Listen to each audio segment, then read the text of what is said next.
एक क्षण डोळे मिटा आणि अशी कल्पना करा, आज स्वामी तुमच्या घरी आलेत. दार उघडताच समोर स्वामी उभे आहेत. शांत चेहरा, डोळ्यांत माया.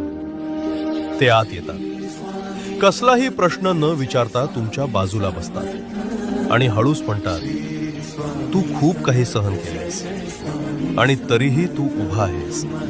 हेच तुझं खरं सामर्थ्य.